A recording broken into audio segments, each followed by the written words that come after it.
They called me human garbage in front of 412 people, and by the time the sun came up, their last name was already poison in this city. My name is Raymond Cole. I was 70 years old the night my son's wedding turned into a public lynching. Not with ropes, with laughter. They didn't hit me. They didn't shove me. They did something worse. They pointed. They smiled. And they let the room decide I deserved it. They thought I was walking out of that ballroom because I was ashamed. I was walking out to make a phone call. The wedding was held at the Whitmore Crescent Ballroom, old brick building, historic designation. The kind of place wealthy families love because it smells like legacy and entitlement. Crystal chandeliers, live string quartet, imported flowers flown in that morning. Everything carefully engineered to remind you who mattered and who didn't. I was seated at table 39, back corner, half hidden by a decorative column, right next to the service doors. Every time the kitchen swung open, heat and steam rolled over me like I was part of the staff. That wasn't an oversight. That was a message. My suit was charcoal gray, off the rack, bought on sale 3 years earlier. It fit fine everywhere except the shoulders, where it pulled just enough to look wrong. My shoes were clean but old, leather worn soft from use, not neglect. Across the room, the Harrington family sat at the head table like they owned oxygen. Charles Harrington wore a tailored tuxedo that looked poured onto him. His wife, Elaine, was iced out in diamonds that caught the chandelier light every time she laughed a little too loudly. Their daughter, Madeline, stood between them in a custom gown that cost more than the truck I drove. My son, Lucas, sat beside her. Lucas looked like a man standing on a trap door, 34 years old, structural engineer. Quiet, thoughtful, the kind of man who fixes problems instead of talking about them. I raised him to keep his head down and his words solid. I taught him that dignity is quiet and power doesn't announce itself. That lesson hadn't reached the Harringtons when the music softened and the room leaned in. Charles Harrington stood up and tapped the microphone. The sound echoed. Sharp. Commanding. 400 people shut up on instinct. Thank you all for being here, he said, smiling like a man who expected applause for breathing. Tonight we celebrate my daughter marrying into, well, a different kind of family. Polite laughter rippled through the room. That's when I felt it. That shift. The moment when something crosses a line and doesn't bother looking back. Charles continued. Lucas has worked very hard to elevate himself. We all admire that. Not everyone manages to escape where they come from. His eyes drifted. Found me. And of course, he added, success is easier without dead weight. He stepped off the stage. The spotlight followed him like a loyal dog. He walked past surgeons, past real estate developers, past men who wore their money like armor. He didn't stop until he reached my table.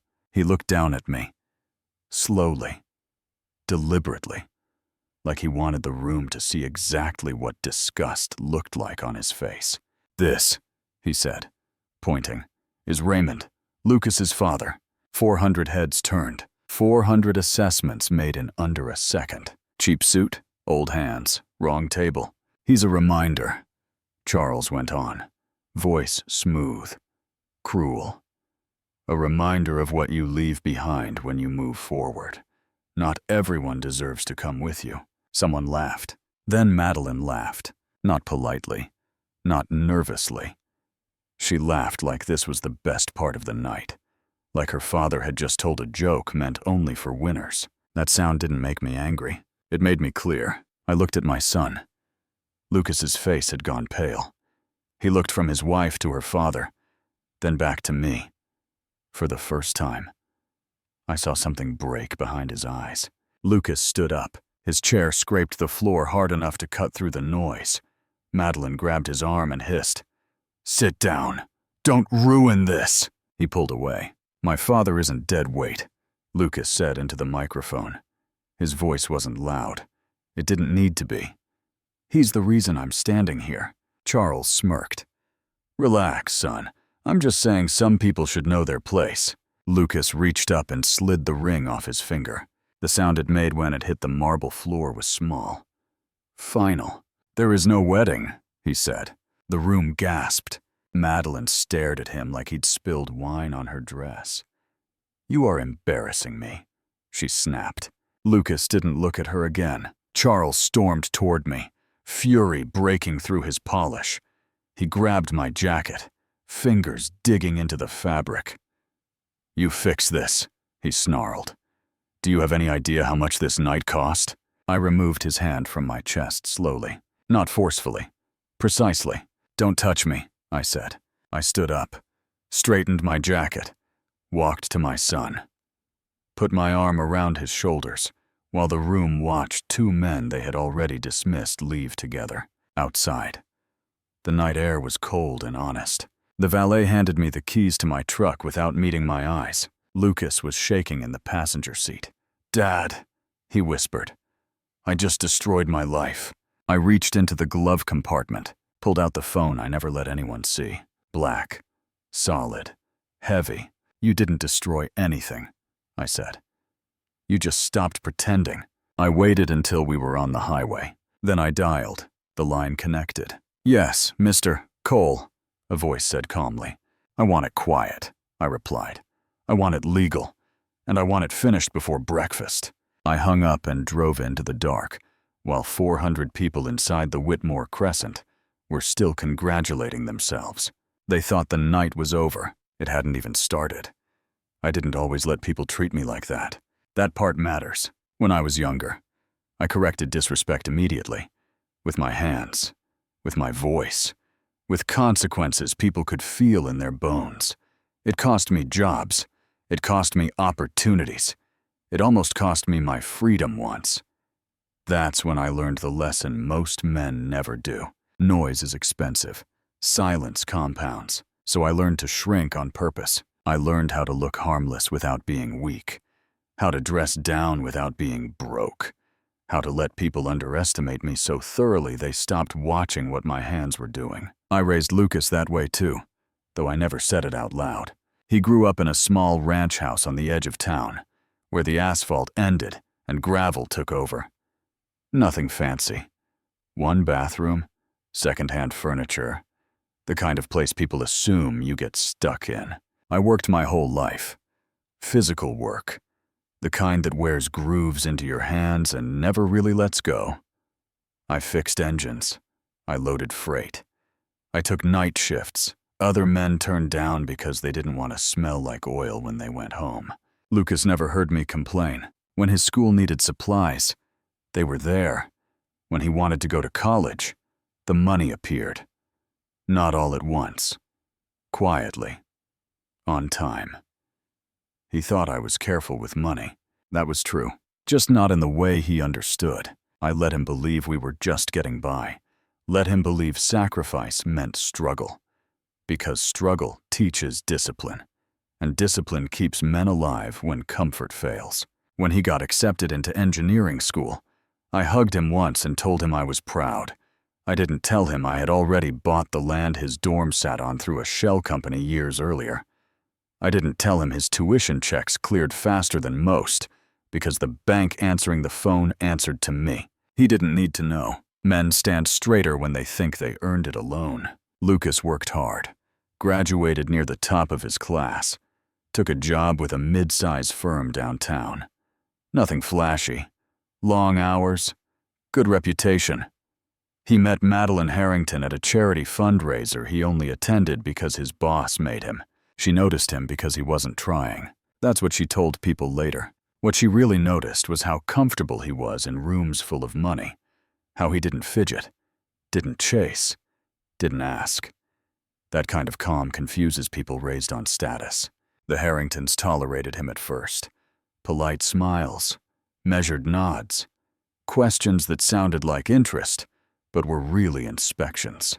What does your father do? Where did you grow up? What kind of car does he drive? Lucas answered honestly, and every honest answer lowered me in their mental ledger. By the time the engagement happened, they had me fully categorized.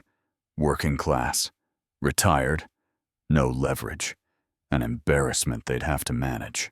They never said it outright until the wedding, but they showed it. They insisted on paying for everything. Venue, catering, music, flowers. They framed it as generosity. It was control.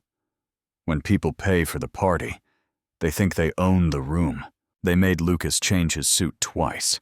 They vetoed the ring he chose and sent him to a jeweler they trusted. He came to me once, embarrassed, asking if I could help cover the difference.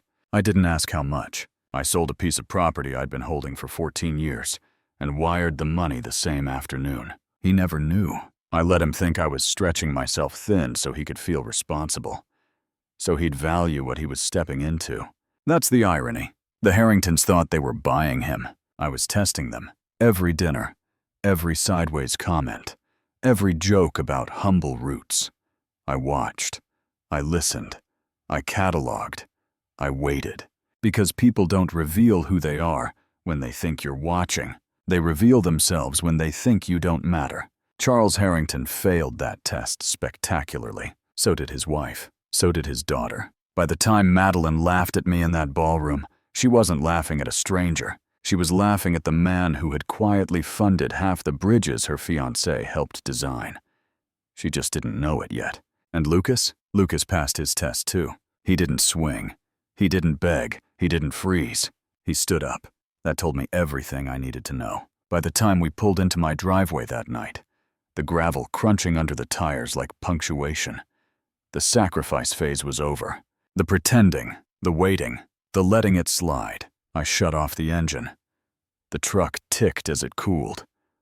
Lucas sat there, staring straight ahead, breathing shallow, like he was bracing for impact that hadn't come yet.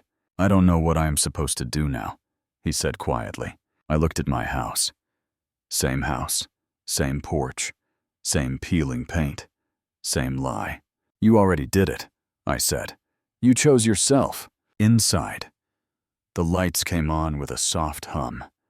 I hung my jacket on the same hook I'd used for 20 years. I walked past the kitchen, past the living room, and stopped at the door Lucas had never questioned, the one I always kept locked. Come here, I said. And that's when the sacrifice stopped being mine alone. I didn't open that door right away. I let Lucas stand there with me in the hallway, listening to the house settle. Pipes ticking, old wood breathing, the kind of sounds you stop noticing when you live somewhere long enough. He'd walked past that door 1,000 times growing up. He'd never asked what was behind it. He'd learned early not to ask questions that didn't matter. That door mattered. You don't have to see this, I said. Lucas swallowed. I think I do. I unlocked it and pushed it open. The stairs went down instead of up. Steel, not wood. Clean. No creak. The air changed immediately. Cool. Filtered. That faint electrical hum you only notice when you've spent enough time around machines that cost more than houses. We went down together. At the bottom, I flicked the switch. Lights came on in sequence, not all at once. Soft white. Controlled. The room opened up around him, and I watched my son's shoulders stiffen as his brain tried to reconcile what his eyes were telling it. This wasn't a basement. It was a workspace. Wall-length monitors, server racks with steady green lights, a long desk built for function, not style, paper trays, secure lines, a map display paused mid-scroll, shipping lanes glowing faintly like veins. Lucas didn't speak. He just stood there, breathing through his nose, slow, trying not to panic. You didn't lie to me, he finally said. You just didn't tell me. I nodded. There's a difference. He ran a hand through his hair. The Harringtons are about to escalate, I finished. Men like Charles don't lose face quietly. He's going to look for leverage, lawsuits, smears, threats. He'll convince himself he's the victim before breakfast. I tapped one of the screens. It came to life. Names, accounts, timelines. I don't fight emotion with emotion, I said. I fight it with documentation. Lucas stared at the data, then at me. Dad, what are you planning? Before I could answer, the phone upstairs rang. Not the secure line, the house line. I let it ring twice before answering. Charles Harrington didn't bother with hello. You think you can humiliate my family and walk away? He snapped. I could hear voices behind him. Elaine, Madeline. Panic dressed up as outrage. You and your son just cost me 6 figures, maybe more, and you're going to pay it back. I held the phone away from my ear for a second. Let him burn himself out. You're going to fix this, he continued. You're going to tell Lucas to apologize publicly. You're going to cover the cancellation fees. And then you're going to disappear, or I start making calls. What kind of calls? I asked calmly. The kind that end careers. The kind that make sure your son never works in this city again. I know people. I almost smiled. Men who say, I know people, rarely know the right ones. You have 24 hours, Charles said. After that, I make this ugly. The line went dead. Lucas looked at me, eyes wide. He's serious. I know, I said. That's the violation. He frowned. The wedding wasn't. The wedding was disrespect, I corrected. This is coercion. This is where men cross from being cruel to being stupid. The knock came at this door just after sunrise. Not a polite knock. A heavy one. The kind that expects compliance. I opened it to find Charles Harrington standing on my porch, with Elaine and Madeline flanking him like backup singers. He'd changed clothes. Casual now. Expensive casual. Trying to look reasonable. They walked in without waiting for permission. Elaine wrinkled her nose. It smells like oil in here. I shut the door behind them. Charles paced the living room, eyes darting, cataloging. He noticed the furniture, the old TV, the worn rug. He relaxed just a fraction, the predator scenting weakness. We're here to resolve this, he said, like adults.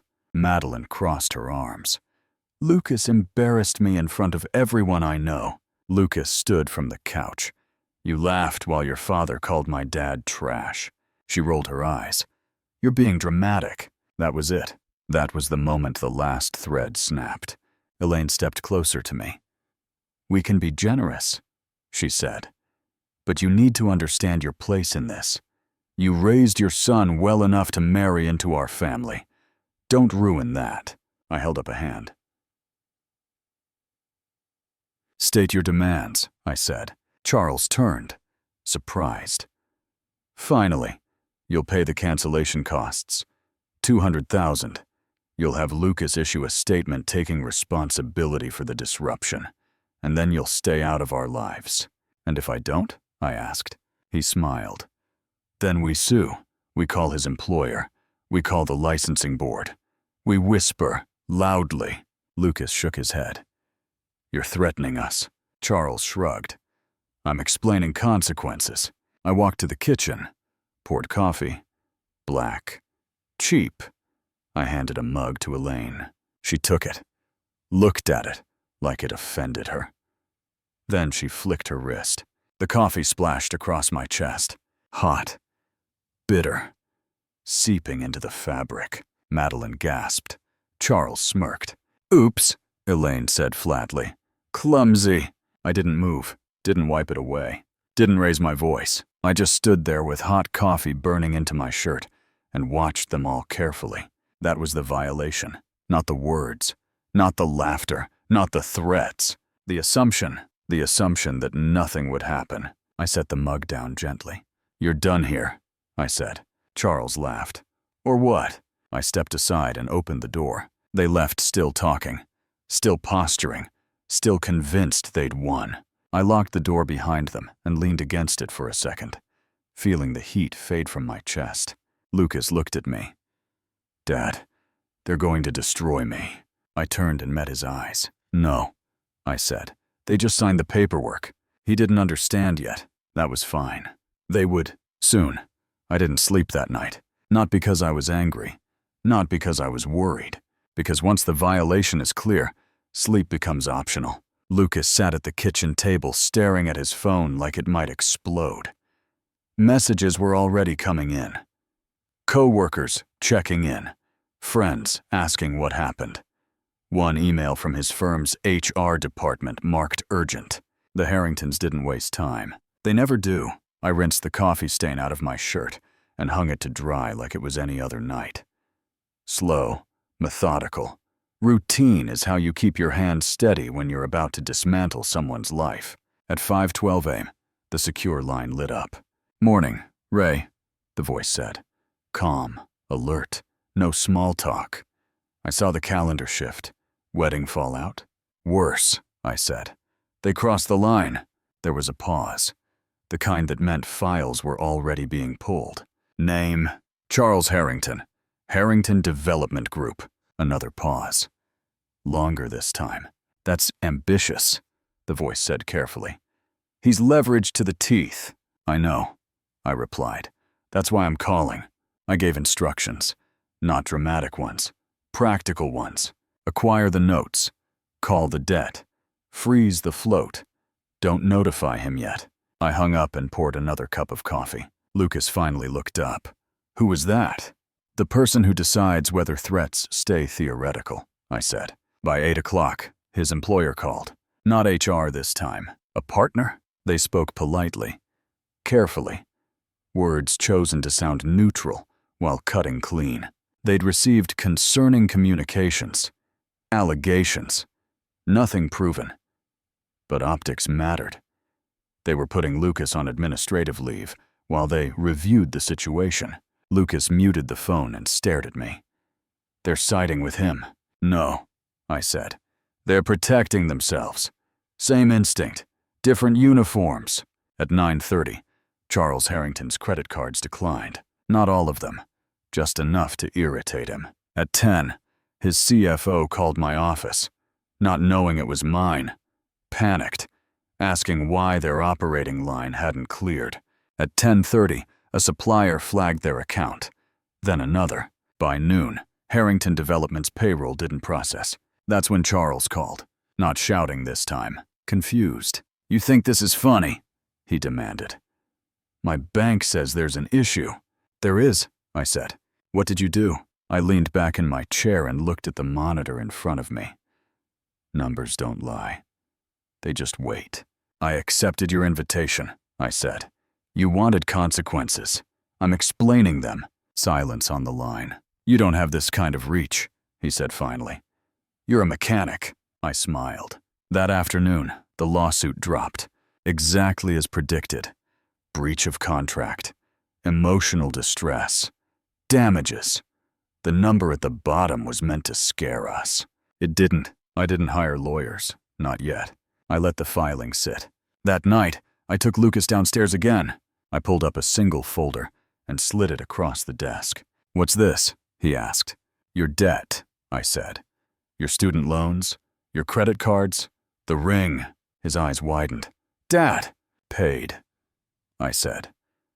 You don't owe anyone anything except yourself.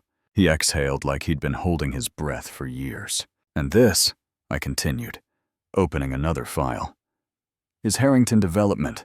Loans stacked on loans. Projects financed on optimism and reputation. One missed payment from collapse. They threatened your future, I said. So I removed theirs. Lucas swallowed. Is this legal? I nodded. Completely. That's the part they never planned for. The next morning, the city woke up to headlines. Harrington Development delays major project amid liquidity issues. Investors seek clarity after sudden credit freeze. Wedding scandal linked to broader concerns. By lunch, the board demanded answers. By dinner, Charles was no longer CEO. Elaine stopped calling. Madeline tried once. Left a voicemail. Crying. Not apologizing. Negotiating. I deleted it without listening to the end. 2 days later, Lucas's firm called back. Apologetic now. Very concerned. Wanted to clarify misunderstandings. Offered reinstatement. Promotion discussion. Quietly, Lucas looked at me. What do I do? I shook my head. You don't go back to a place that dropped you before they asked questions. He declined. That's when the final piece locked in. I filed our response. Not a defense, a motion. Exhibits attached. Emails, threats, witness statements, the coffee incident, the attempt at coercion, and one financial disclosure Charles never expected anyone outside his circle to have. The lawsuit disappeared a week later, withdrawn. No explanation. Charles Harrington sold his house 3 months after that, not because he wanted to, because he had to. I drove past it once. Big place, gated, empty, grass already going yellow. Lucas stood next to me at the stoplight. Do you feel bad? He asked. I thought about the ballroom, the laughter, the coffee. No, I said, I feel accurate. We drove on. Somewhere behind us, a family that thought humiliation was free was learning about interest. And this time, the bill was due. I didn't follow the fallout closely after that. That surprises people when they hear it. They think revenge looks like surveillance and gloating and checking headlines every hour. It doesn't. Real revenge looks like returning to routine while the other side spirals trying to understand what hit them. Once the machinery is in motion, you don't hover over it. You let gravity do its work. Lucas moved back into his old room for a while, not because he had nowhere else to go, but because he needed quiet. He needed to sit in a space where nobody expected anything from him except honesty. He spent mornings walking, afternoons sketching designs he'd never been allowed to pitch before. No committees, no politics, just work. One night, about a month after the wedding that never was, he sat across from me at the kitchen table. You knew, he said.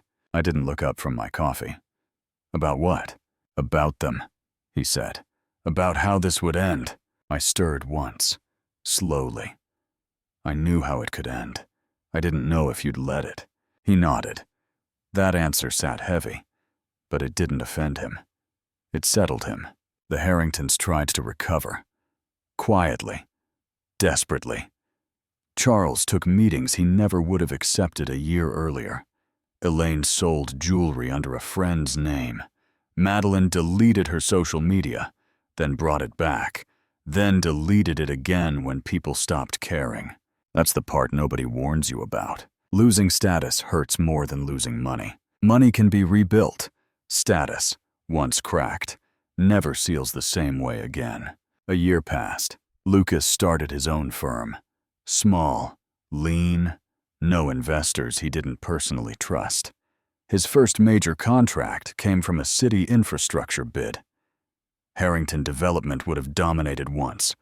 They weren't invited to submit. The irony wasn't lost on him. I went to the opening of Lucas's new office, but I stayed in the back. Wore the same work jacket I always did.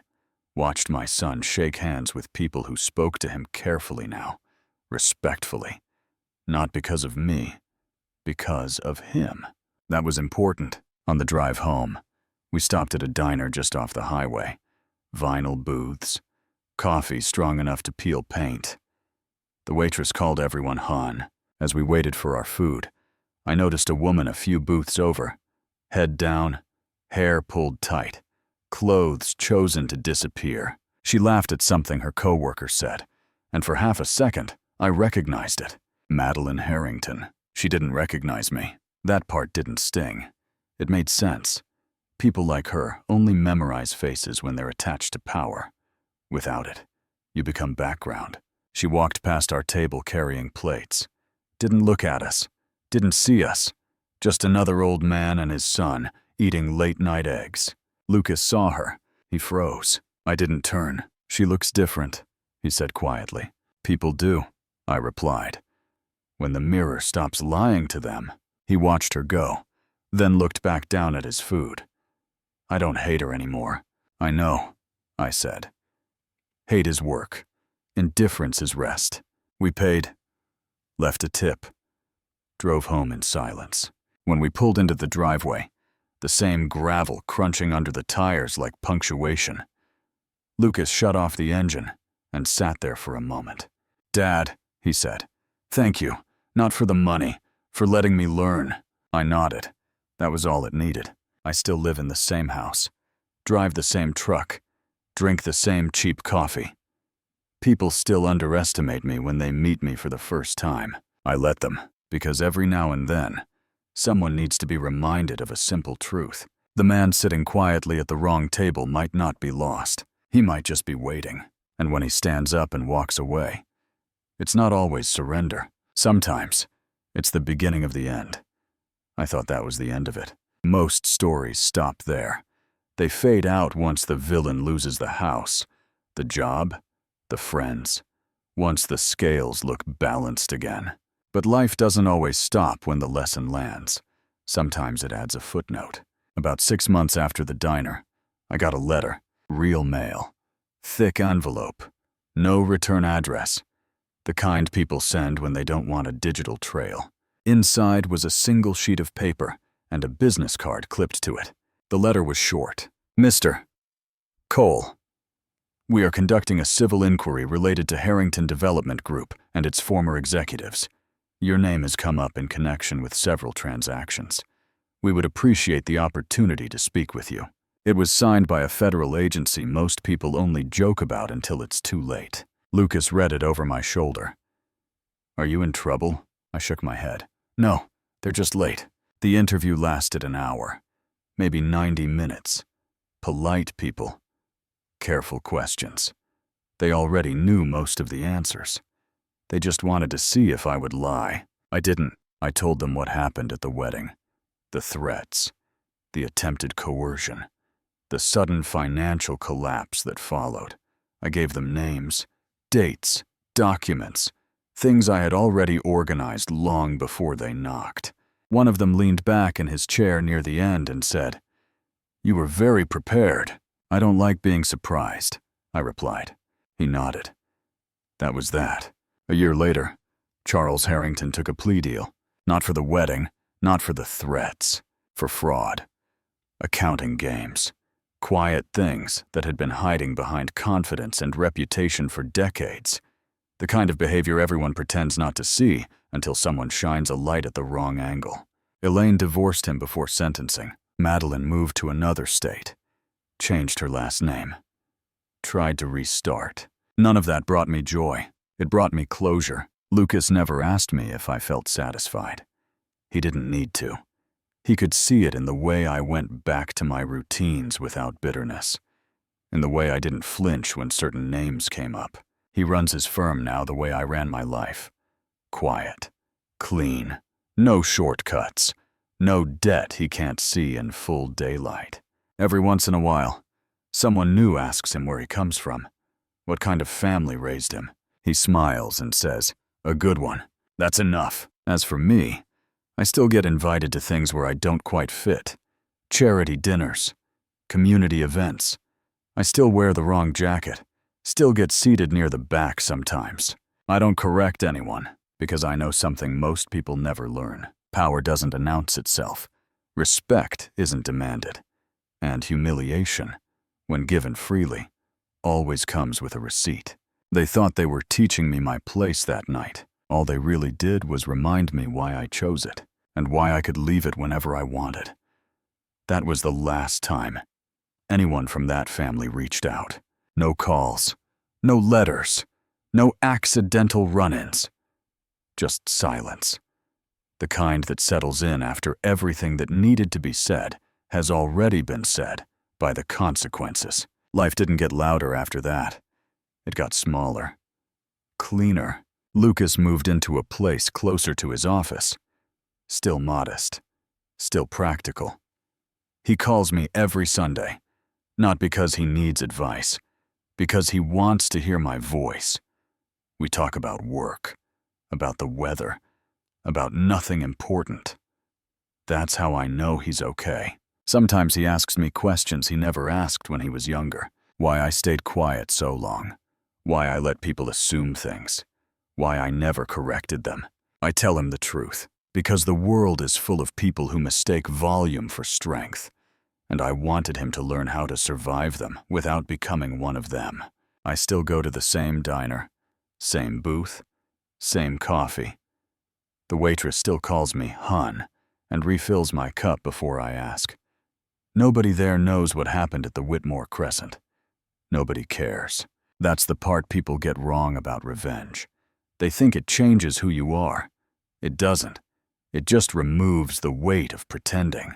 Every now and then, I hear Charles Harrington's name come up, usually in the past tense, usually with a shake of the head, a cautionary tale told by people who swear they always knew he was trouble. I never correct them. I don't need credit. I don't need apologies. I don't need recognition. The only thing I ever wanted was for my son to stand straight in a room full of people who wanted him to bow. He does now. As for me, I still sit at the wrong table sometimes, still wear the wrong jacket, still let people decide I'm harmless. I let them because I know what happens when they're wrong, and because the most satisfying ending isn't watching someone fall, it's walking away afterward and never having to look back.